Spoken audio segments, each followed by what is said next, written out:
ইয়ালামু আন্নামাল হায়াতুদ দুনিয়া লাইব, পার্থিব জীবন খেলা ছাড়া আর কিছুই নয়। আমি নিজে পিতা হওয়ার পূর্বে এই আয়াতটি ভালোভাবে উপলব্ধি করতে সমর্থ হইনি। বাচ্চারা বড় হওয়ার সাথে সাথে তাদের কিছু প্রয়োজন এবং চাহিদা দেখা দেয়। আমরা সবাই এটা জানি। তখন তাদের কোনো চাহিদা থাকে না, থাকে প্রয়োজন। তাদের দুধ পান করতে হয়, পেশাব পায়খানা করতে হয়, ঘুমাতে হয়, এভাবেই চক্র চলতে থাকে। কিন্তু যখন তারা একটু বড় হতে শুরু করে তখন বিভিন্ন জিনিস চাওয়া শুরু করে। আমাদের বাচ্চারা যাদের বয়স 6 মাস, 9 মাস বা 1 বছর, তারা খেলা করতে চায়। তারা চায় কেউ তাদের কোলে নিক, খেলার ছলে উপর নিচ করুক, কাতুকুতু দিক। তারা শুধু খেয়েই ঘুমিয়ে পড়তে চায় না, তারা বেড়াতে চায়, খেলতে চায়, তারা খেলাধুলা করতে চায়। এই চাহিদাটা প্রকৃতিগতভাবেই বাচ্চার মধ্যে চলে আসে। একবার একটা চমৎকার ঘটনা আমাকে এই আয়াতটির কথা মনে করিয়ে দেয়। আমেরিকায় এমন একটা জায়গা আছে, এখানে উপস্থিত সকল বোন ওই জায়গাটি সম্পর্কে জানেন। মনে হয় যেন মুসলিম বোনদের জন্য সপ্তাহে একবার সেখানে যাওয়া ফরজ। জায়গাটা হলো টার্গেট। তো আমিও আমার ফরজ কাজ সম্পাদনের জন্য বাচ্চাদের নিয়ে টার্গেটে গেলাম। সে সময় আমি আমাদের প্রথম বাচ্চা অলিদের দায়িত্বে ছিলাম। ইমাদ। যাই হোক, আমি প্রায় বাচ্চাদের নাম বলার ক্ষেত্রে ভুল করি, তাই আমি এভাবে ডাকি। 3 নাম্বার, 4 নাম্বার, সরি, এদিকে আসো। যাই হোক, ইমাদের বয়স সে সময় 2 বছর ছিল। আপনি যখন এরকম 2-3 বছরের কোনো বাচ্চাকে নিয়ে দোকানে যান, সে তখন তাক থেকে সবকিছু ফেলে দিতে চায়, কারণ আপনাকে আবার এটা তুলে রাখতে দেখলেই সে এক ধরনের মজা পায়। তাই আমি চেয়েছিলাম তাকে একটু ব্যস্ত রাখতে। তো আমি তাকে খেলনার সেকশনে নিয়ে গেলাম। সেখানে বড় একটা বল ছিল, বলটা তার থেকেও বড় ছিল। তো আমি এটা নিলাম আর তাকে বললাম, তুমি এটা দিয়ে খেলো। সে বলটা নিল, কিক দিল, বলটা একটু সামনে গেল, সেও এগিয়ে গিয়ে বলটাকে আবার কিক দিল। এভাবে বিশাল দোকানটি বল নিয়ে সে চক্কর দিল। আমার জন্য বিষয়টা দারুণ ছিল, আমাকে আর কিছুই করতে হয়নি। সে খেলতে খেলতে পুরো ক্লান্ত হয়ে যাচ্ছিল, ঘর্মাক্ত হয়ে যাচ্ছিল, তার ডায়পার থেকেও সন্দেহজনক গন্ধ ছড়াচ্ছিল। এভাবে খেলতে খেলতে এক সময় ক্লান্ত হয়ে সে বসে গেল আর বড় বড় নিঃশ্বাস ফেলতে লাগলো। তারপরও বলটির দিকে তাকিয়ে রইল, বলটিকে বলছে, আমি আসছি। তারপর সে আবার উঠে দাঁড়ালো এবং বলটিকে কিক দিল। এমন সময় আমার স্ত্রী সেখানে এসে হাজির হলো এবং তাকে কোলে তুলে নিল। আমাকে বলল, কি করছো তুমি এটা? সে তার মায়ের কোলে যাওয়ার সাথে সাথে ঘুমিয়ে পড়ল, কারণ সে সময় তার নিকট সবচেয়ে গুরুত্বপূর্ণ বিষয় ছিল খেলাধুলা। তারপর আমাদের জীবন পরিক্রমায় অন্য একটি বিষয় এসে যুক্ত হয়। আল্লাহ বলছেন, ইয়ালামু আন্নামাল হায়াতুদ দুনিয়া লাইবুন ওয়া লাহু, তোমরা জেনে রাখো যে দুনিয়ার জীবন হলো ক্রীড়া কৌতুক। এখানে লাহু বলতে এমন জিনিস বোঝায় যা নিয়ে অবসর কাটানো হয়। লাহু বলতে এমন জিনিস বোঝায় যা উপকারী নয়, কিন্তু বিনোদন পাওয়া যায়, যা আপনাকে কাজের কথা ভুলিয়ে দেবে। আমাদের বাচ্চারা যখন আরেকটু বড় হতে শুরু করে, তখন তারা শুধু বেয়াও বা লুকোচুরি খেলার মাঝে সন্তুষ্ট থাকতে চায় না, আপনাকে আরও কিছু যুক্ত করতে হয়। আমরা তাকে বলি বিনোদন। আব্বা, আমাকে একটা গল্প বলেন, আমি কি এই নাটকটা দেখতে পারি, আমি কি এই অনুষ্ঠানটা দেখতে পারি, আমি কি এটা দেখতে পারি, আমি কি ওটা দেখতে পারি, তুমি কি আমাকে একটা গল্প শোনাতে পারো? এর নাম খেলাধুলা নয়, এর নাম কি? এটা বিনোদন। সুতরাং জীবনের পরবর্তী পর্যায়টি হলো বিনোদন। বর্তমানে অবশ্য খেলাধুলা আর বিনোদনের সমন্বয় তৈরি করা হয়েছে ভিডিও গেম। গল্প এবং খেলাধুলা দুইটাকে এখানে এক করে দেয়া হয়েছে।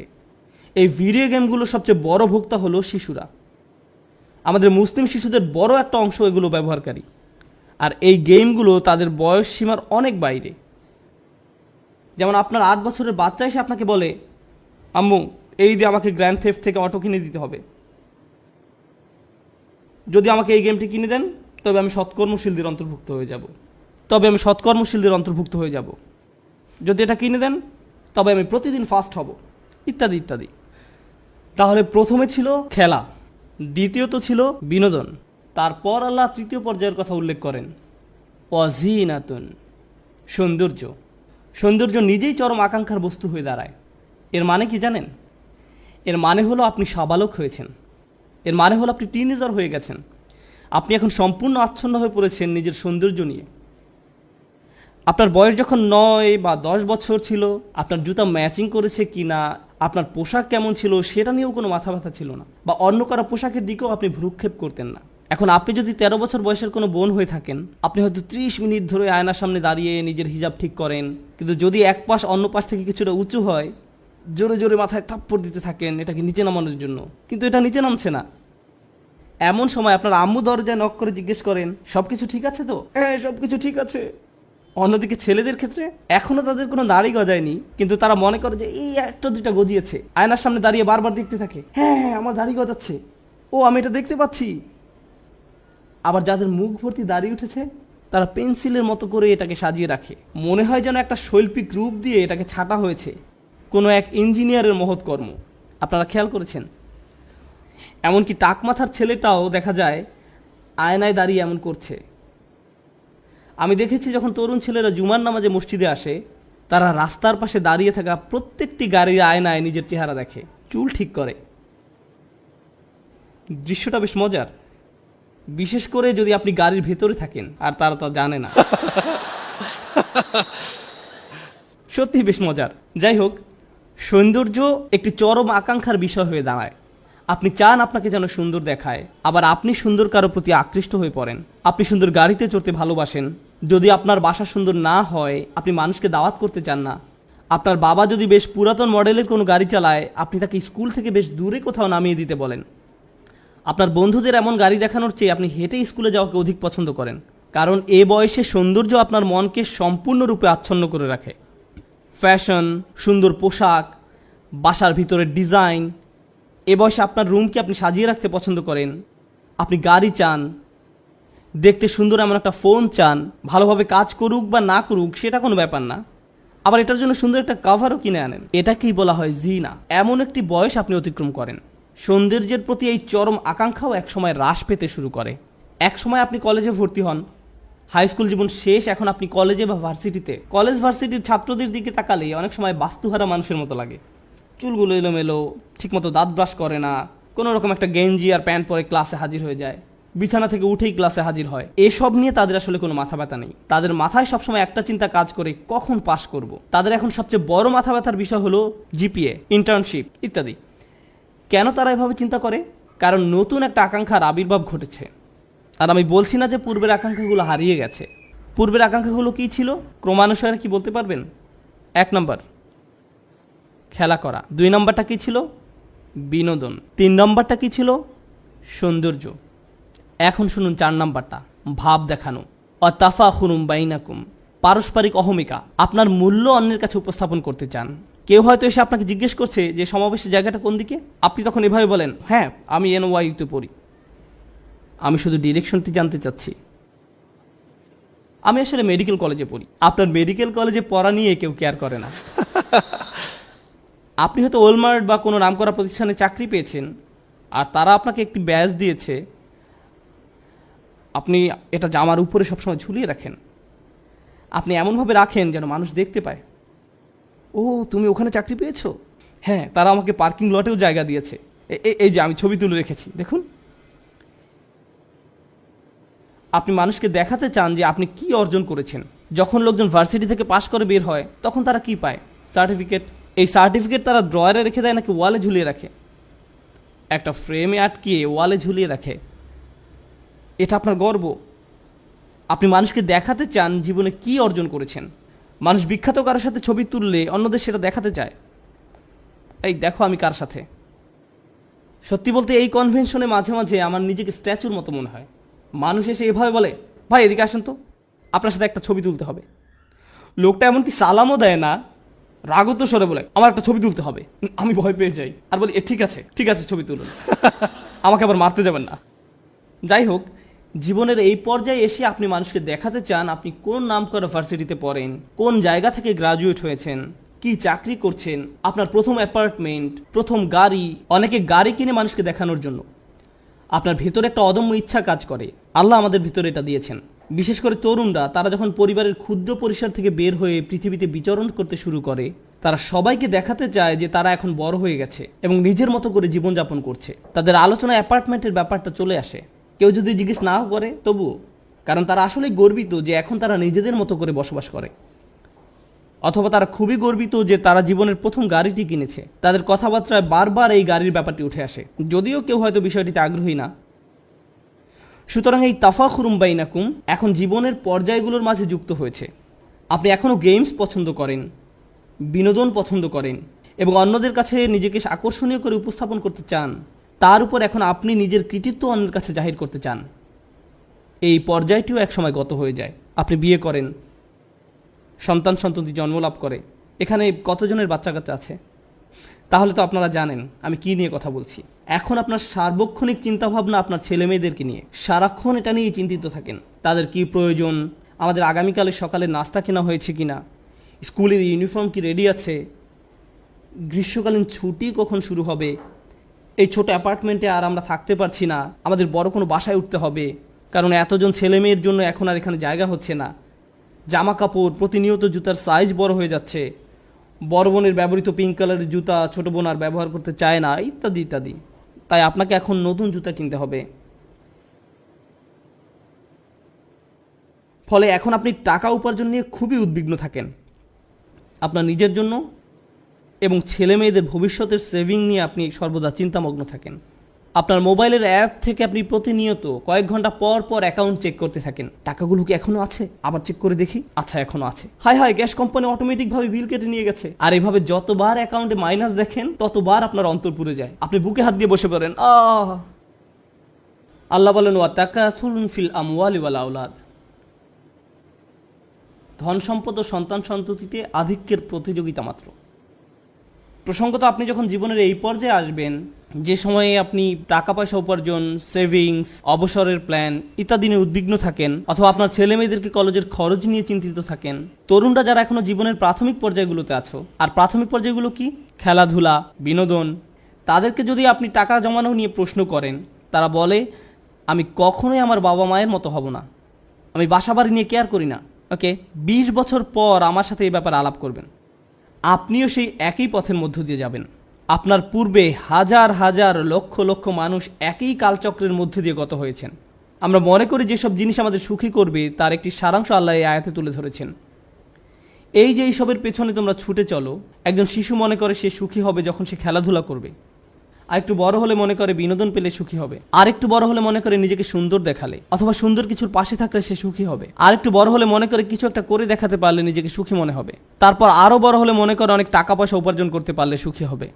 সারা দুনিয়ার মানুষ তারা যে ধর্মেরই অনুসারী হোক না কেন, যখন কেউ কোনো বাড়ি ক্রয় করতে পারে তখন মনে করে যে আমি জীবনে কিছু একটা অর্জন করতে পেরেছি। যদি না পারে তখন আপনি যদি জিজ্ঞেস করেন তুমি কি চাও, আমি যদি কোনো সম্পদ অর্জন করতে পারতাম। তারা ভাড়া বাসায় বাস করে, তারপর সুন্দর কোনো বাড়ির সামনে দিয়ে যখন ড্রাইভিং করে যায়, এমনকি এটা যদি ছোট একটা বাড়িও হয়, মনে মনে ভাবে ইস যদি এরকম একটি বাড়ির মালিক হতে পারতাম, ব্যাপারটা খুব সুন্দর হতো, ব্যাপারটা খুব সুন্দর হতো।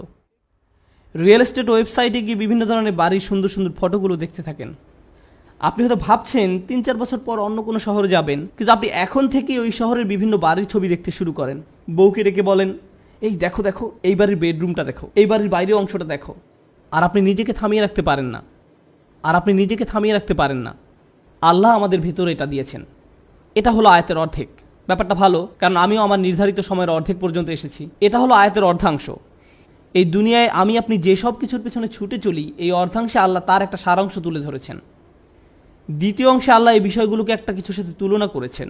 আমি আশা করছি আপনারা গভীর মনোযোগ দিয়ে শুনবেন। আমি জানি সাউন্ড সিস্টেমে প্রচুর সমস্যা হচ্ছে, আমি আশা করছি আপনারা শেষ অংশটুকু মনোযোগ দিয়ে শুনবেন, কারণ সুখের সন্ধানে ছুটে চলা এই বিষয়গুলোর জন্য এই অংশেই রয়েছে আল্লাহর পক্ষ থেকে হেদায়েত বা পথ নির্দেশনা। আল্লাহ বলছেন কামাসালিল গাইসি আজাবাল কুফফারা নাবাতুহু, দুনিয়ার উপমা হলো বৃষ্টির মতো। আরবিতে বৃষ্টির জন্য যে শব্দটি ব্যবহৃত হয় তা হলো মাতার, কিন্তু গাইস শব্দের অর্থ হলো পরিমাণ মতো বৃষ্টি।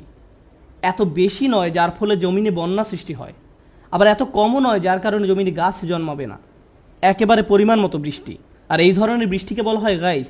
গাইস এই জন্য যখন আমরা আল্লাহর কাছে বৃষ্টির জন্য দোয়া করি, আমরা সালাতুল ইস্তিগহাসা আদায় করি, কারণ আমরা যেমন তেমন বৃষ্টির জন্য দোয়া করছি না, আমরা দোয়া করছি গাইসের জন্য।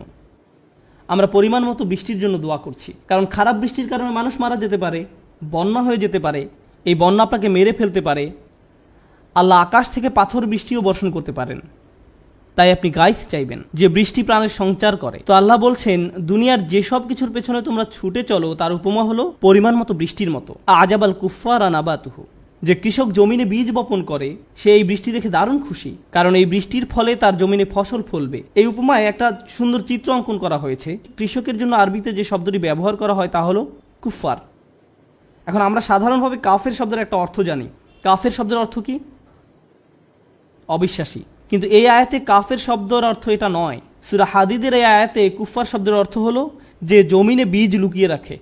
এই কুফার শব্দের শাব্দিক অর্থ একজন অবিশ্বাসীকে এই জন্য কাফের বলা হয় কারণ সে সত্যকে লুকিয়ে রাখে, এই জন্যই তাকে কাফের বলা হয়। যাই হোক, একজন কৃষককে সারা বছর ধরে অনেক পরিশ্রম করতে হয়। সর্বপ্রথম কোন কাজটা তাদেরকে করতে হয়? বীজ বপন করতে হয়, এটাই প্রথম কাজ। তারপর তাদেরকে জমিনের মাটি ঠিক করতে হয়, পানি দিতে হয়, কীটনাশক ব্যবহার করতে হয় এবং নিশ্চিত করতে হয় যেন জমিনে যথেষ্ট সূর্যের আলো পড়ে। এই সব কিছু তাদের করতে হয়, কিন্তু সর্বপ্রথম তাদের যা করতে হয় এবং সবচেয়ে পরিশ্রমের যে কাজটি তাদের করতে হয় তা হলো বীজ বপন করা, যখন তারা কুফফার থাকে। আল্লাহ এই পর্যায়টিকে উল্লেখ করেছেন কারণ এটাই সবচেয়ে পরিশ্রমের কাজ। আর এই সময় কৃষক তার পরিশ্রমের কোনো ফলাফল দেখতে পান না। তিনি জানেন না এই বীজ থেকে আসলে চারা গজাবে কিনা, অথবা পোকামাকড় এই বীজটা খেয়ে ফেলবে কিনা। তিনি জানেন না বৃষ্টি হবে কিনা, তিনি কিছুই পূর্ব থেকে জানেন না। আর বিষয়টা আমাদের মতো নয়। আমি প্রায় এই উদাহরণটা দিয়ে থাকি। আপনি যদি কোনো চাকরি করে থাকেন তাহলে আপনি মাসে একবার বা দুইবার বেতন পেয়ে থাকেন, কেউ কেউ অথবা প্রতি সপ্তাহে বেতন পেয়ে থাকেন। কৃষক কতবার বেতন পায়? বছরে একবার। তাকে সারা বছর পরিশ্রম করতে হয়, তারপর সম্ভবত বছর শেষে তার পরিশ্রমের ফলাফল পাবে। তাকে পরিশ্রম ঠিকই করতে হবে, কিন্তু ফসল পেতেও পারে আবার নাও পেতে পারে। এখন লোকটি সপ্তাহের পর সপ্তাহ জুড়ে পরিশ্রম করে যায়, তারপর একদিন ঘুম থেকে জেগে উঠে দেখে ফসলের জন্য পরিমাণ মতো বৃষ্টি হয়েছে। সে কি তখন খুশি হবে? হ্যাঁ, সে খুশি হবে। এক সময় সে দেখতে পায় বীজ থেকে চারা গাছ গজিয়েছে, গাছগুলো এখনো বড় হয়নি। যখন পরিপক্ক হবে তখন হয়তো সেগুলো উচ্চতায় তাকেও ছাড়িয়ে যাবে, কিন্তু এখন সেগুলো সবেমাত্র গজিয়েছে, আর তাতেই সে অত্যন্ত খুশি। তারপর আল্লাহ বলেন সুম্মা ইয়াহিজু, তারপর তা পেকে যায়। আমি আপনাদের বলছিলাম যখন পরিপক্কতা লাভ করে তখন সেই গাছগুলো উচ্চতায় তাকেও ছাড়িয়ে যায়। যখন ফসল পরিপক্কতা লাভ করে তখন একজন কৃষকের কি করা উচিত? আপনারা কৃষক নন, কেউ কেউ হতে পারেন, আমি জানি না। কেউ কি এমন অঞ্চল থেকে এসেছেন? যখন ফসল পরিপক্কতা লাভ করে তখন আপনারা কি করেন? তখন ফসল সংগ্রহ করতে হয়, ফসল কেটে ফেলতে হয়। কিন্তু আয়াতটি এখানে একটা অদ্ভুত মোড় নিয়েছে। আল্লাহ এখানে বলেননি এরপর সে ফসল কেটে ফেলে, বরং তিনি বলছেন ফাতারাহু মুসফাররান, তখন তুমি তা হলুদ বর্ণের দেখতে পাও। তখন তুমি দেখবে এটা হলুদ বর্ণ ধারণ করেছে। এখন এটা বুঝতে পারা গুরুত্বপূর্ণ, কোনো কৃষকই নির্বোধ না হলে তার ফসলকে হলুদ বর্ণ ধারণ করতে দিবে না। এখানে ধান বা গম গাছের কথা বোঝানো হয়নি। সবুজ থাকা অবস্থায় সেটা কেটে ফেলবে। যখন এটা ফ্রেশ থাকে, হলুদ বর্ণ ধারণ করা মানে গাছ মরে গেছে বা মরে যাওয়ার পথে আছে। তারপর আল্লাহ বলেন সুম্মা ইয়াকুনু হুতামান, এরপর তা হুতাম বা খড়কুটা হয়ে যায়। হুতাম হলো যা জমিনে খড়কুটা হয়ে পড়ে থাকে, যার প্রতি আমাদের কোনো মনোযোগ নেই। হেঁটে যাওয়ার সময় আপনার পায়ের নিচে পড়লে খটাস করে শব্দ হয়, কিন্তু আপনি এর প্রতি গুরুত্ব দেন না। যেমন শুকনো পাতা আপনার পায়ের নিচে পড়লে আপনি এভাবে বলেন না, ও আমি দুঃখিত, খেয়াল করিনি। আপনি এভাবে বলেন না, কারণ এটা শুধু অর্থহীন আবর্জনা। হুতাম শব্দের শাব্দিক অর্থ হলো যা আপনার পায়ের নিচে পড়ে, যার প্রতি আপনি কোনো গুরুত্বই প্রদান করেন না। এই উদাহরণটি দেওয়া হয়েছে যেন আমরা আমাদের জীবনটাকে উপলব্ধি করতে পারি। আমি এখনও এই উদাহরণটি ব্যাখ্যা করিনি, শুধু এটা বর্ণনা করলাম। আমার হাতে মাত্র 50 সেকেন্ড সময় আছে। আমি কি আরো 5 মিনিট সময় পেতে পারি? 5 মিনিট? এটা ইমাম সিরাজুল হজের 5 মিনিটের মতো হবে না। আজকে যেহেতু আপনি আর মাইক পাচ্ছেন না, তাই আমি এরকম বলতেই পারি। ঠিক আছে, আমার 5 মিনিট সময় আছে। এই 5 মিনিটে প্রথম আকাঙ্ক্ষাটা কি ছিল? খেলা করা। কোনো খেলনা নিয়ে খেলা করার পূর্বে আপনি আপনার সন্তানকে খেলনার দোকানে নিয়ে গেলেন। ব্যাপারটা খারাপ হয়তো, তবু আপনি নিয়ে গেলেন। সে খেলনার দোকানের শেলফে রাখা খেলনাগুলোর দিকে চোখ বড় বড় করে তাকিয়ে থাকে। আপনি যদি তাকে অন্যদিকে নিয়ে যান, তবুও সে তার মাথা সেই খেলনার দিকেই ফিরিয়ে রাখে। আপনার হাত থেকে ছুটে যেতে চায়। সে ইতিমধ্যেই ভাবতে শুরু করে দিয়েছে সে কিভাবে ওই খেলনা ধরে রেখেছে, ওইটা নিয়ে খেলছে, তার মুখ ঘষছে, আর সব মজার মজার কত কি করছে। সে ইতিমধ্যে এটা কল্পনা করা শুরু করেছে। তাই সে আপনার কাছে বায়না ধরেছে, আম্মু প্লিজ আম্মু ওইটা আমাকে কিনে দাও প্লিজ। তাই আপনি খেলনাটি কিনে ব্যাগে রাখেন আর তাকে বলেন বাসায় যাওয়ার আগে এটা বের করতে পারবে না। সে গাড়ির পেছনের সিটে বসে খেলনার ব্যাগটি হাতে ধরে রাখে আর বারবার ব্যাগের মুখটা একটু একটু ফাঁকা করে খেলনা আছে কিনা দেখে। তারপর এক সময় বের করে আনে। না, আমি বলেছি এখন না, কিন্তু তবুও তার প্রত্যাশার কোনো কমতি নেই। ভাবতে থাকে, এটা দিয়ে খেলতে পারলেই চরম মজা হবে। আপনার বাচ্চাকে একটা খেলনার ব্যাগ দিয়ে রাখুন যেটা এখনো খোলা হয়নি, তারপর ব্যাপারটা ভিডিও করুন। অনেকক্ষণ যাবত তাকে এটা খুলতে দেবেন না, কারণ সেই সময়টুকু ওই খেলনার সাথে তার কাটানোর সবচেয়ে সেরা সময়।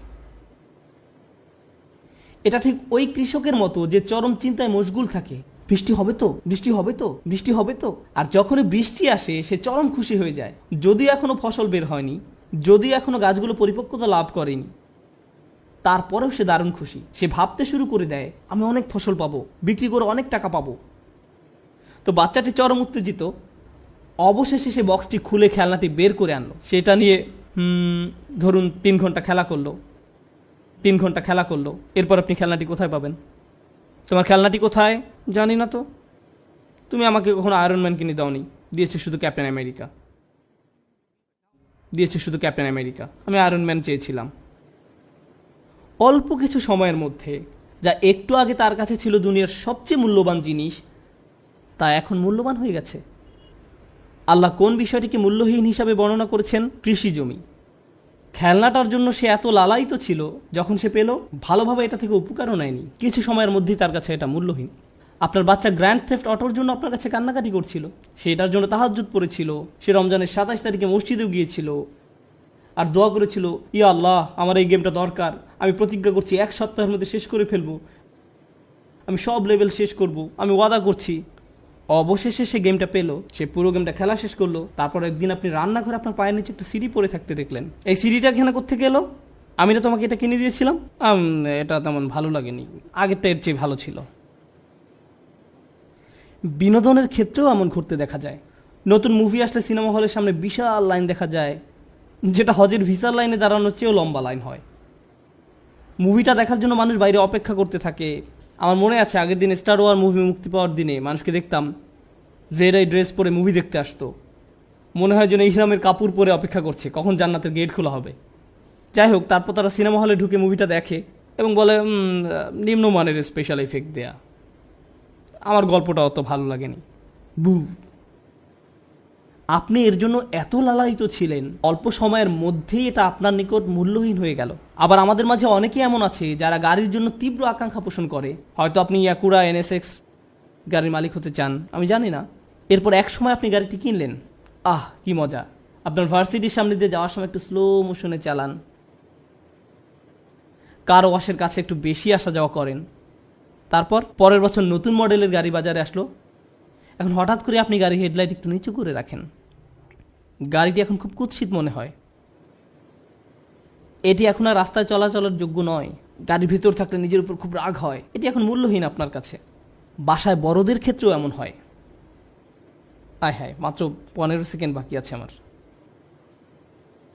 তারা বাড়ি কিনে বাসায় নতুন কেউ আসলে তাকে পুরো বাড়ি ঘুরে দেখায়, তাকে দেখায় এটা বয়লার রুম, এই হলো আমাদের বাথরুম, এই হলো ফার্স্ট বাথরুম।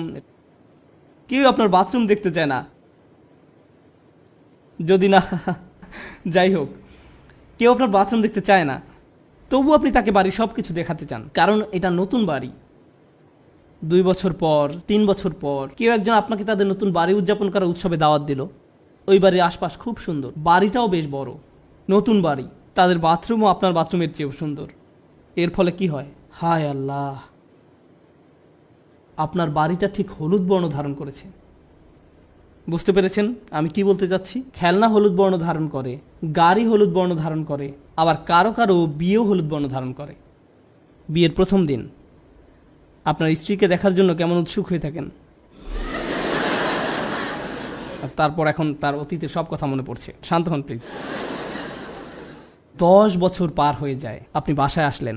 কাজ থেকে বাসায় আসার পর যখন দেখেছিলেন, আপনি তার দিকে তাকালেন আর সেও আপনার দিকে তাকালো। আর এটা কি ঠিক বিয়ের প্রথম দিনের মতোই সুন্দর, তাই না? আমি প্রায় এই গল্পটা বলি। আপনি নতুন বিয়ে করেছেন, না সেরকম নয়, কিছু একটা হলুদ বর্ণ ধারণ করেছে।